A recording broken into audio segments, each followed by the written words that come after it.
Welcome to another episode of Mike's Money Picks. Today on the podcast, it is the week before one of the biggest weeks in golf. That's right. Next week is Masters Week 2025, which we're going to have a lot of content coming your way for. But this week is one of my personal favorite stops on the PGA Tour. It is the Valero Texas Open being played at TPC San Antonio. Here on this episode, we're going to go over what I like about this golf course and this event. We are going to break it down and tell you everything you need to know about the host course, about the golfers playing in it, and various strategy that you can use for DFS betting and one and done here this week. And we're going to do it all in 30 minutes or less. That is the main selling point here of these episodes, y'all. Like, we're going to break down an entire golf tournament of which there is a vast amount of hours of content available on the internet for. We're going to tell you everything in 30 minutes or less. The reason why we do that is because, not everybody has 2 hours to devote to golf content, but also I think that it gives just a really good starting point for people of all levels of golf fantasy games or golf betting, right? Like, if you're a novice, you're going to get a great starting point for whatever you're doing this week. If you're more of an advanced player, there's so many times where I've had people come to me and be like, hey,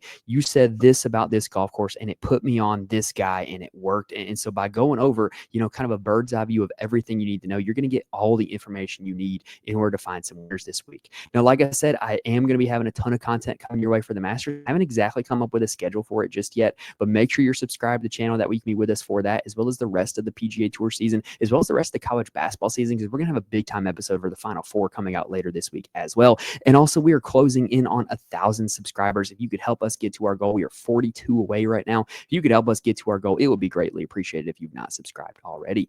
Anyway, that's a minute 40 on the intro. Clock is ticking. So let's go ahead and dive in and let's start breaking down TPC San Antonio. All right, so I will say I am generally pretty positive about this course in this event, and I've gotten the feedback that I can be pretty much positive about any course on the PGA Tour, in any event on the PGA Tour.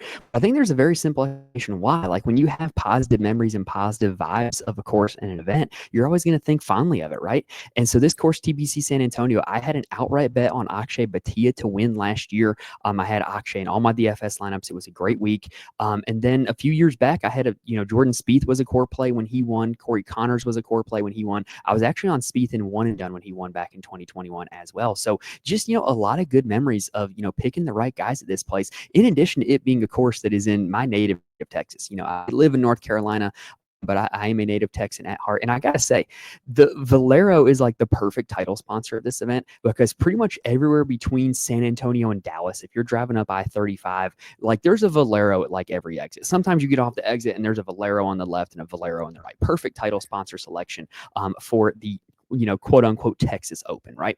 So let's go ahead and talk about the course. So TPC San Antonio is not too dissimilar from what we saw last week with Memorial Park, but it definitely has a very clear profile of what we're looking for. So last week at Memorial Park was a long golf course. It was a par 70. It featured very minimal hazards off the tee, and it featured typical Texas conditions where it could get firm and fast. It had big greens, and it just, could get quite windy, right? Well, we got every single bit of that last week except for the firm and fast part because of the rain that we got early in the week. San Antonio this week, I do expect to play much firmer and faster, but for the most part, a lot of the same characteristics that we talk about with Memorial Park are going to apply here this week. This is a long golf course. Is a par 72. It is over 7,400 yards. It was designed by Greg Norman, who the only other course of significance that he's designed that's been played recently on the PGA Tour is Mayakoba, but Mayakoba recently made the jump to live with Greg Norman. So, events aren't played at Mayakoba anymore. There's a live event at Mayakoba. And Vedanta Vallarta is also another Greg Norman design.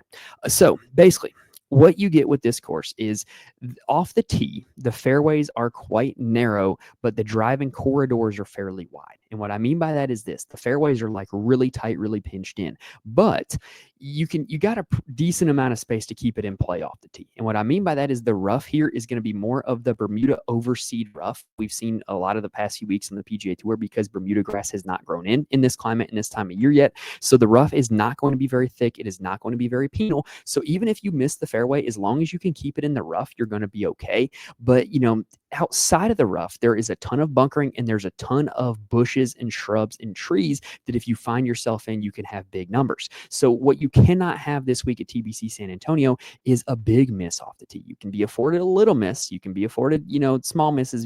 Being in the rough's not too bad, but you cannot have a big miss. And then what you see with approach is there is a big contrast this week between short and long approach shots. The par fives at this course are brutally long. Not everybody is going to be able to go for the green in two, which creates a situation where the guys who will go for it in two are going to have a super long approach to get there in two shots. And the guys who aren't going for it in two are going to have a super short approach to get there in three shots. And that kind of goes for the same way with the par threes and par fours as well. The par threes are all long iron par threes. They're all really long. And the par fours are either really short or really long. There's not really a whole lot of in between. So you end up with kind of this gap here at this course where this is not really a big middle iron test when it approach. It is a wedge and long iron test on approach.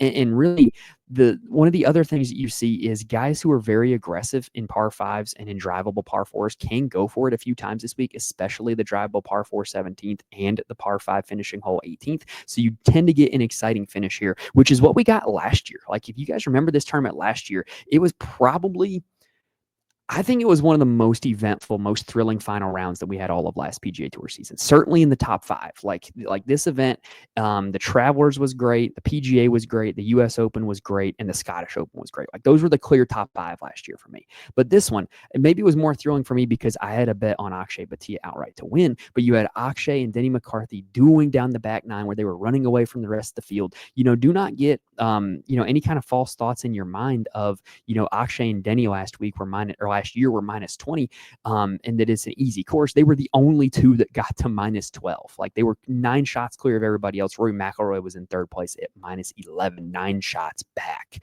So when you get close to the green here at this hole, once you've got past those approach buckets, this is a very heavily bunkered course. That's kind of a Greg Norman thing. So if you miss the green, it's quite likely that you're going to be playing from sand because a lot of these greens are very heavily bunkered. So I do think that it is important to look this week at sand saves. And you look at a lot of the winners, a lot of the guys that played well here, a lot of them are traditionally really good sand players. Talking about Akshay, talking about Corey Connors, talking about Jordan Spieth, talking about JJ Spawn. A lot of them have very good sand numbers, right? And then the greens themselves are what we've gotten used to seeing over the past few weeks. It is the Poa Trivialis overseed because the Bermuda grass has not grown in yet. There's not a whole lot of character and undulation on the greens. And so what you end up with is you end up with a very clear profile of winners here. Like you can literally look at the last decade of guys who have played well or won here, starting with Matt Kuchar and Charlie Hoffman, to Jordan Spieth, to Corey Connors, to Akshay Bhatia, to JJ Spawn. You can even include Denny McCarthy in this. You can include Sam Stevens in this, who played well here, almost won one year. The very clear profile at this course is to be an elite ball striker who just so happens to have a good putting week. You don't have to be necessarily a good putter in general, but you got to have a good putting week here to win. Because what you end up seeing happening here is if you are weak in any part of your ball striking game, if you're weak off the tee, it's going to get exposed if you end up in the bushes. If you are weak on approach, it's going to get exposed if you are in the bunker. And the green regulation percentage isn't super high. So if you're not good with your scrambling game, that's going to get exposed as well. So you cannot have a weak facet of your game tee to green, or else it is going to get exposed here. So what you tend to see happen is you tend to see ball strikers who are just, generally pretty good from tee to green, play well here. And then when they happen to have a good putting week, that is when you see the winners happen. That is the general profile of what you see here with a winner pretty much every single year. So the key stats this week, I'm going to be looking primarily at the ball striking stats, strokes gained off the tee and strokes gained on approach, because I think that if you are weak in those categories, I think that it is going to get exposed. The other stat I'm looking at off the tee is distance from edge of fairway, as well as total driving, because I do want guys who are not just bombers, but also accurate here this week. In terms of the proximity buckets, we already mentioned this, but I want less than 100 yards and 200 plus yards.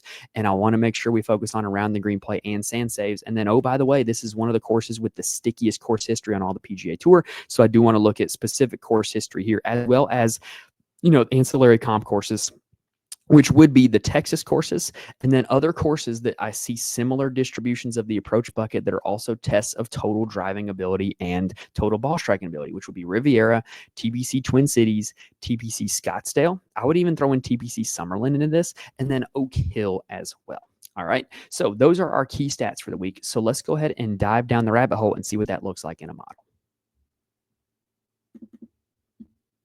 All right, so if you have been here with us for a while, you know that when I mentioned the rabbit hole, I'm not referring to an actual rabbit hole. I'm talking about the rabbit hole, which is a tool from BetSperts Golf that allows you to use all different filters and conditions in order to really kind of isolate the micro skills that you're looking for a specific week at a golf tournament, and then throw it all into a custom model and see who are your actual best golfers from what you think any given week. And I think this is the best data site around because of all the different filters and conditions it has. And I highly recommend it if you have not used it already. All right, so this week, the stats from the rabbit hole that we're looking at, just basic strokes gained off the tee, who is good with their driver in the calendar year 2024, or dating back to, I believe this goes back to November, but only the last 50 rounds. That's pretty much the parameters I set for this entire model this week.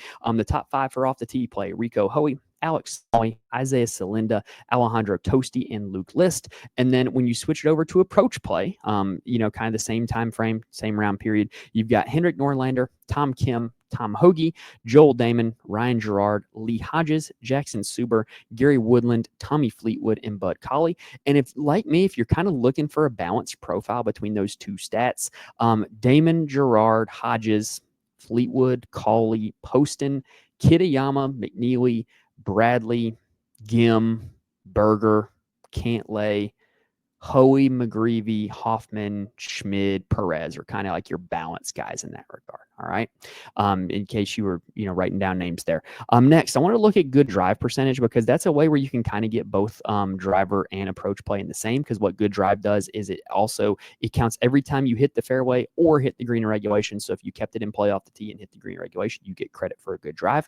Best in the field in that regard: Rico Hoey, Martin Laird, Hayden Buckley, Daniel Berger, and Doug Gim. Distance from edge of fairway. In other words, when you miss the fairway with your driver, do you miss big or do you miss small? The guys who miss small, which is what we want: Jimmy Walker, Takumi Kanaya, Paul Peterson, Ben Coles, and Lonto Griffin. Then when you look at total driving, which combines distance and accuracy, best in the field: Blaine Hale, Alex Smalley, Rico Hoey, Eric Van Rooyen, Nick Hardy, and Luke List as the top of that list. Then when you look at the approach buckets, the guys who are at their best under 100 yards, you've got Patrick Harrington, Jackson Suber, Hideki Matsuyama, Quade Cummins, and Grayson Sigg. When you look at 200 plus yards, you're going to see a few names in common here: Ludwig Oberg, Kurt Kitayama, Mark Hubbard, Hideki Matsuyama. Corey Connors is tied for 4th with Matsuyama, and then Jackson Suber comes in 6th place on that.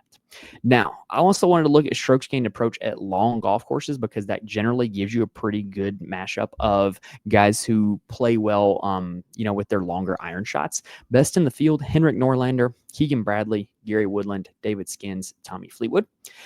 General strokes gained around the green. Who are the best in the field? Well, we've got Hideki Matsuyama, Bo Hostler, Peter Malnati, Matteo Monacero, and Andrew Novak as your top 5. When you look at just sand saves, who are the best sand save players? We've got Hunter Logan. I believe that's a small sample size on him, though. Hideki Matsuyama, Webb Simpson, Kevin Kisner, Matteo Monacero, and Matt Fitzpatrick as your top 5. Also wanted to look at strokes gained putting just on the POA overseat. Best in the field in that category: Jake Knapp, Sam Ryder, Denny McCarthy, Jacob Bridgman, and Brian Harmon. Then when you throw in all the different total courses, right? I wanted to look first at just windy golf rounds. Who plays very well in the wind? Because this is another week where, much like last week, you're going to want to pay attention to the weather, because if there is one wave that ends up being really bad weather, you're not going to want to play golfers in that wave, and your DFS lineups are one and done. The Texas winds can kick up in the afternoon, so you're going to want guys who are either used to playing in the wind or avoid the bad weather wave entirely. Best in the field: Tony Finau, Patrick Fishburne, Mad McNeely, Rico Hoey, and Sam Burns. When we switch on over to look at just strokes gained in the state of Texas, who are the best golfers in the field? Actually, hold on. That is not the state of Texas. That is long golf courses. My bad. Next one's the state of Texas. So at long golf courses, which this is one of them, who are the best in the field? Ludwig Oberg, Hideki Matsuyama, Corey Connors, Tony Finau, Mad McNeely. Then when we look at just Texas, we've got Jordan Spieth, Corey Connors, Hideki Matsuyama, Tony Finau, and Sam Burns as the top 5.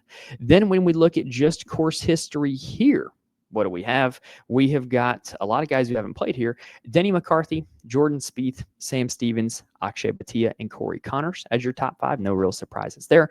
And then when you throw all the comp courses in that we talked about, who are the best in the field at those comp courses? Patrick Cantlay, Tony Finau, Jordan Poston, and Kurt Kitayama. Now, when you throw all that into a custom model, here's what it pops out. My number 1 golfer for the week: Tommy Fleetwood. Now, I am a little surprised, but also not surprised, because Tommy Fleetwood so far this season, his his data, just strokes gain, just is so green.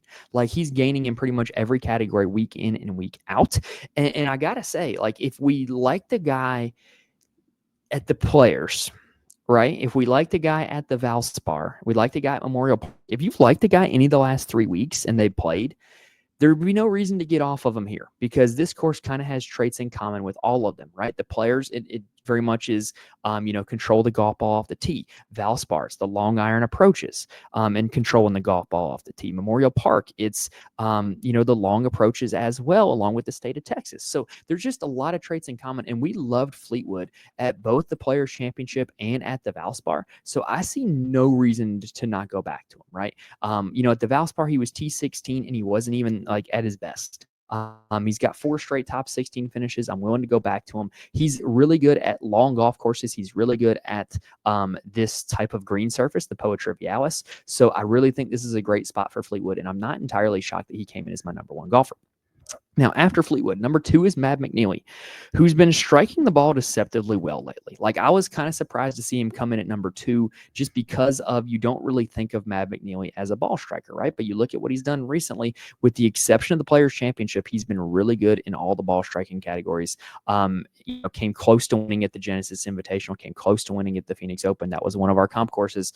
So I do think this is a pretty good spot for Matt McNeely, and the putter is always going to show up for him. Last year we saw Denny McCarthy play really well here and almost win. He's kind of like a better version of Denny McCarthy, where he's a slightly better ball striker than Denny McCarthy, but has every bit the same putting upside. So I kind of get McNeely at 2 the more and more I think about the data. Hideki Matsuyama's 3. He's going to be a fade for me this week. More on that in a second. Keegan Bradley 4. I love Keegan this week. He fits the exact description of ball striker who can magically putt every now and then. He's the exact type of profile that I'm looking for. Corey Connors is 5. Akshay Bhatia is 6. 2 winners here. Bud Cauley is 7. I think he's going to be a fade for me this week as well. Siwoo Kim is at 8. Another guy that fits the Keegan, Corey Connors, Akshay profile of ball strikers who can spike with the putter. Lee Hodges is 9. I really like Lee Hodges this week, y'all. He has a win at one of my comp courses, which was TPC Twin Cities. He is a guy that, had been out with an injury for a while, comes back at Houston, gains strokes in every single category, and finishes T11. Worried at all about the injury? Don't be, right? Like, his profile is a whole lot of green. He's been playing some really good golf lately. He's a guy that I'm absolutely going to be on, and he's good at long golf courses as well. That's what I really like about Lee Hodges there. Denny McCarthy came in at 10, Daniel Berger 11. I really do like both of them this week as well. Brian Harmon 12, Woodland 13, Speed 14. So that's kind of the top of the model there. Anyway, we will also continue to update this model throughout the week. I usually like to tinker with it a little bit. So if you would like to know who makes the final top 10 of my model, there is a place you can go to get that. You can head to the Patreon, patreon.com/MikesMoneyPicks. Every single PGA Tour tournament, I post my top 10 for the model, as well as my core plays on DraftKings, as well as FanDuel, as well as a full write-up why they're my core plays. So if you want access to all that, head on over there to the Patreon. If you want more information from me, you can also follow me on Twitter at Mike's Money Picks and join the Fantasy Corner Discord. Link is in the description for all of that. All right, let's take a quick breather, and then we're going to take a look at the board. So I do think we have a very interesting field this week as a whole. We do not have any of the big fish this week, right? Like, there's no Scotty, there's no Rory, there's no Xander, right? What we have is a whole lot of like tier 2 players that showed up. And DraftKings kind of has them priced all very similarly. And it really, I think, is going to really balance out ownership. And, I know there's the expression, like when you're playing DFS, that like, hey, like you can't play them all. Like, really this week, I think this is one where you can, because I don't think that any one guy up here is going to end up being chalk. And if you're building enough lineups, I think you can definitely build out options with all of them if you're so inclined to. But I still think the move is going to be that I'm going to be, kind of selectively playing and fading some of these guys at the top of the board in DFS. When it comes to betting, I don't know. Like, I think this is the week to kind of like, take a shot at a guy in the mid-range. I still think the profile, what we talked about earlier, ball striker who can spike with the putter, there's a lot of guys in the mid-range that fit that, right? So I think that's going to be who my outright bets are going to be focused on. But I do think that the top of the board this week is super appealing in DraftKings. I'm definitely not ignoring it completely, right? So if we're looking at the top of the board, Ludwig Oberg, 10-8. Ludwig, great at long golf courses. T14 here last year, played his college golf in Lubbock, Texas. I don't mind him at 10-8. We already talked about Tommy Fleetwood. I think I would favor Fleetwood slightly over Oberg when given the choice between the two of them, especially with the slight savings for Fleetwood. But I think they're both outstanding plays in DFS. Patrick Cantlay is the guy that I've kind of gone back and forth the most on so far already this week, right? So basically, we talked about in our breakdown how if you have one weak spot of your game, this place is going to expose you. Well, since the start of the calendar year, Cantlay had always had one big time weak spot in his game every single tournament, right? With the players, he kind of turned that around. Every category was positive, significantly, I might add. And he ends up T12 at the players. That's a really good finish for Cantlay. Historically, he's really good on long approach shots. Historically, he's really good on long golf courses, right? But I don't know about his motivations this week. He's a guy that traditionally does not play this event, has not ever played this event. And I don't know if he's just showing up to, the week before the Masters to try to get some extra reps to feel better about Augusta, or is he actually here to win the Valero Texas Open, right? And I think that's kind of the question this week is, you can't really, there's no strokes gained mental, right? So there's no data to really back it. But if you're kind of questioning Cantlay's motivation to be here, which I am, that would be the only thing to talk me out of playing him, because he's very quietly having the exact kind of profile that we want, where everything is starting to turn green as opposed to it being red from the start of the year. Corey Connors is sitting here at 10-1 on DraftKings. I'm going to be honest. He's been great recently. I think this is a good spot to fade Corey Connors, though. I think he's not the same caliber of player that he is priced at here, right? He's playing really great, but I think it's kind of like about to come crashing down. Corey Connors never putts well, and he's putted well 4 straight events in a row. Now, granted, he's also been good in every other category, but I just worry about the train coming to an end. Even though he has great history here, even though he's playing great golf, I think that he would be the guy that I would strategically fade this week, because I think he's going to be super popular this week.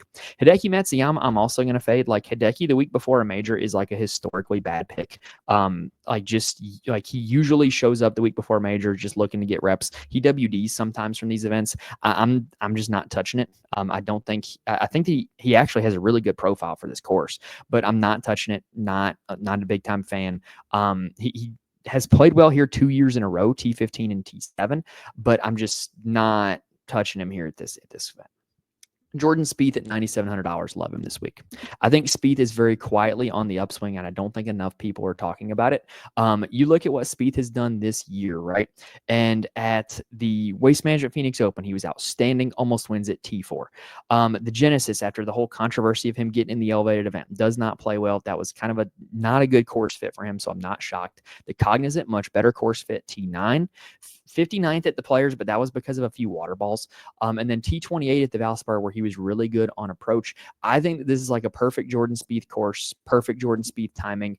The approach play is trending the right direction. Everything's pointing up for Jordan Spieth at a course that he is very familiar with and he loves, right before he plays another course that he's very familiar with and loves. And I think that Jordan Spieth is coming out here to this tournament to try to win in his native state of Texas. Love Spieth this week at $9,700. He's going to be a big time play. And then, honestly, you look down from Spieth to all the way to the 8K range. The question I'm going to ask myself is, do they fit that profile that I mentioned earlier of ball striker with immense putting upside? In the case of Keegan Bradley, absolutely yes. Akshay Bhatia, absolutely yes. Daniel Berger, absolutely yes. Denny McCarthy, yes, to a lesser degree. Keith Mitchell, no. Tony Finau, maybe. Tony Finau is a great ball striker, great approach player. But Tony Finau's putter, he doesn't have putting upside, right? Because he just doesn't ever seem to make putts. You look at last week, he had the legendary 3-putt from 3 feet at Memorial Park, which was painful to watch as a guy who was on him. I don't mind Finau this week, but he's not my favorite. I think he's going to be kind of lower owned because you look at other guys in that vicinity. They're all like much easier clicks than Finau, including Siwoo Kim right below him at $8,700. We've already mentioned him. Absolutely fits the profile. Going to be guns blazing on Siwoo this week. Sam Burns, no. JT Poston, no. Tom Kim, yes. Tom Kim actually has like such good approach play right now. It's crazy. He's one of the best golfers in the field on approach this year. It's really just been like his putter that lets him down. But what we've seen with Tom Kim is like just randomly he'll go crazy hot with the putter, like he did at the Wyndham a few years back, like he's done at TPC Summerlin, like he has done at the Travelers a year ago. So just, I trust a guy like Tom Kim, who is continually good with his irons and continually accurate with his driver, that eventually the putter is going to flip. And if it does flip, look out. He has the upside to win a golf. So there's a few strategic fades that I'm going to make this week. They're all guys that I think are playing above their head and are due to come like kind of coming back down to earth. One of them is going to be Bud Cauley, $8,300. I think he's going to be really popular this week, so I think that could be good chalk to fade. Jacob Bridgman at 8,200. I was on him at the Valspar.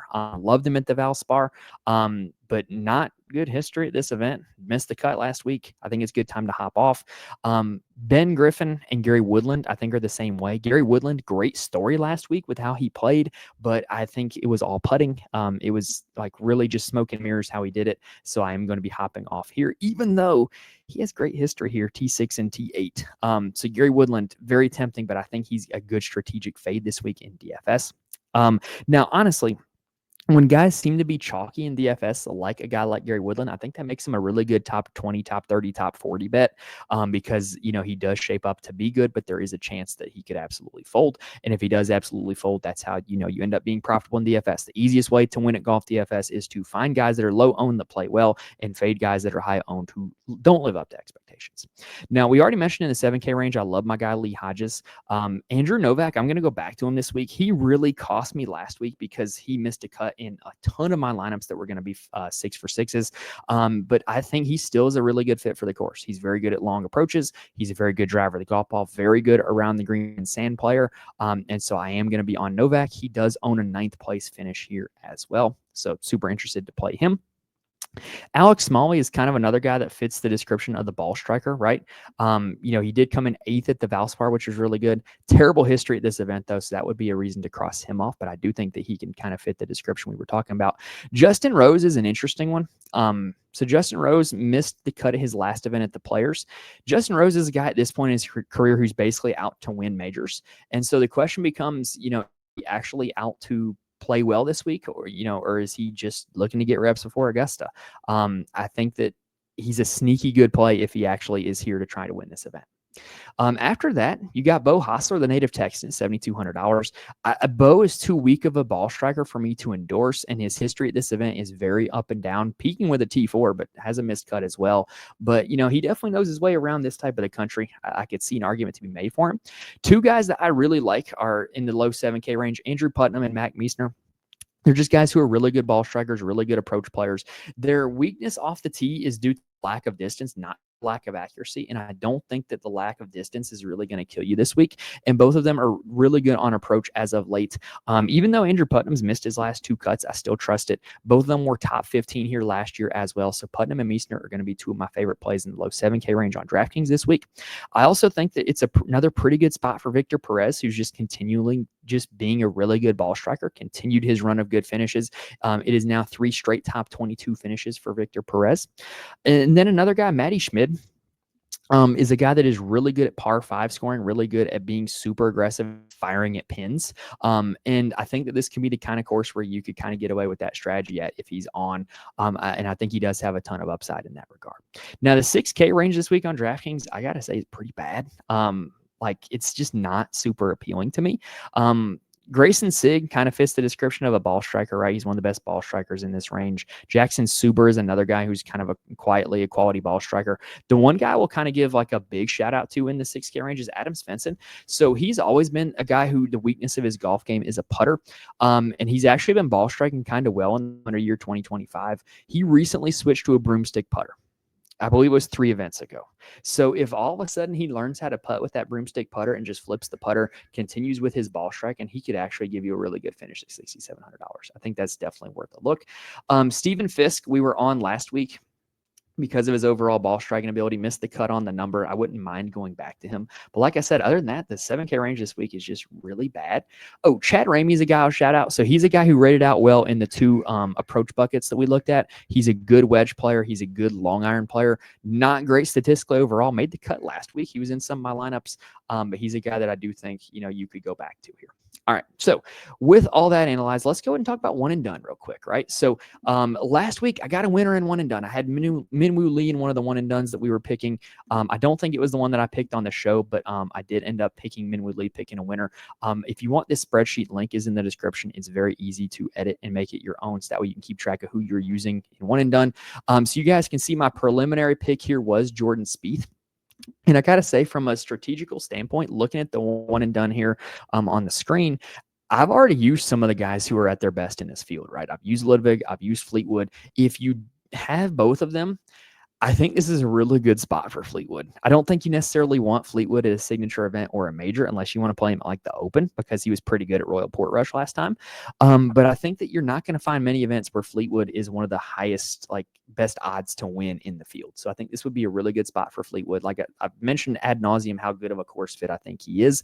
I think Corey Connors is going to be the chalk one and done pick this week, because like how many other courses out there are you dying to use Corey Connors at, right?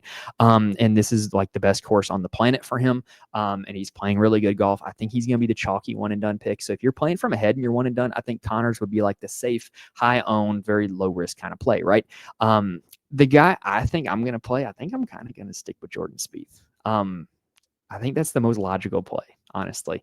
I also think that Keegan would be a really good play if you have him. We mentioned my affinity for him already. Akshay would be a really good play if you have him. I think there will be some tournaments in the summer where Akshay will be one of the favorites, but this is one where he's in a pretty good spot. And then I do think that I've already used him already. Dang, I've used like all the guys that I like this week.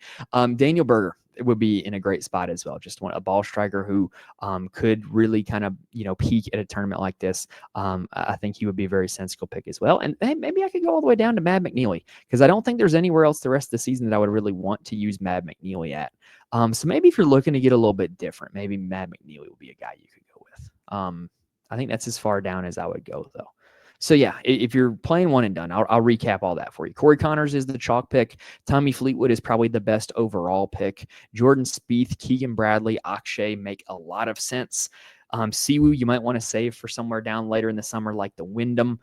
Daniel Berger makes a lot of sense. Tom Kim, kind of same thing as Siwoo, makes a lot of sense. All right, so that's going to do it for our analysis here on the show, though. And we did close to keeping it on time, a little over 30 minutes, but hopefully in that 30 minutes, we gave you guys all the information that you need in order to pick winners for the Valero Texas Open, whether you're playing DFS, betting, or one and done. If this video helps you out in any way, please hit the like button on YouTube. Helps a ton when you guys do that, as well as if you're listening on audio, please rate and review. I cannot stress enough how much it helps me out when you guys do that. And also, if you have not subscribed already, help us get closer to our goal of 1,000 subscribers. We can only do it with you guys' help. And so I very much appreciate you guys doing that. 1,000 is a big milestone for us, because we just started on YouTube a little under 2 years ago. So to reach 1,000 in 2 years with pretty much no knowledge of search engine optimization, no knowledge of how to grow on YouTube, no paid marketing, anything like that, just a bunch of hard work and trying to put out good content, I think will be an impressive accomplishment. But we can only get there with you guys' help if you're not already subscribed. That's going to be here for this episode. Like I said, we're going to have a ton of Masters content coming next week, but let's enjoy this one while we have it. This is a tournament that I've had a lot of success at, that I have a lot of good vibes at, so I'm very much looking forward to watching it, and I hope you guys are as well. And it's also going to be a crazy week in San Antonio, because the Final Four is there as well as this golf tournament. Speaking of the Final Four, we're going to have content coming your way for that later this week also, so make sure you're subscribed so you can get that. But that's going to do it for us this week, guys. Best of luck to you in DFS betting and one and done at the Valero Texas Open. Thank you guys for watching and listening to this point, and I will see you guys next time.